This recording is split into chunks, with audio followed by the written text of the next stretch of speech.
Today, we're delving into the solemn and layered process of a papal funeral, focusing on the traditions that guide these ceremonies and how Pope Francis's farewell might differ from the past.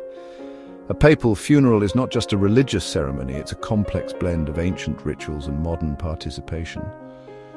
Traditionally, the process begins with the camerlengo verifying the Pope's death by calling his baptismal name 3 times. This is followed by the symbolic breaking of the fisherman's ring, marking the end of the Pope's authority.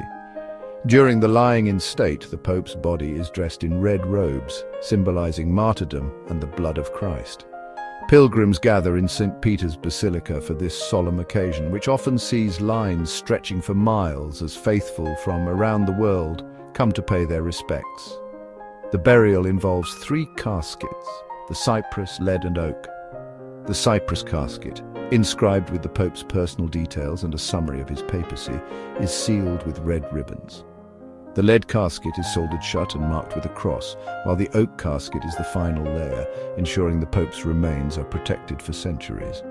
Papal funerals adhere to the Ordo Exequiarum Romani Pontificis, a detailed set of guidelines that dictate the proceedings.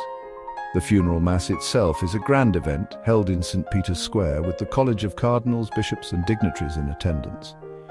The Pope's Rogito, a document summarizing his life and papacy, is read aloud.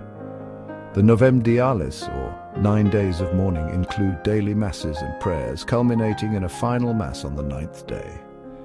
This period is not only a time of mourning but also a celebration of the Pope's contributions to the Church. Pope Francis, known for his humility, has already set himself apart with his simple lifestyle.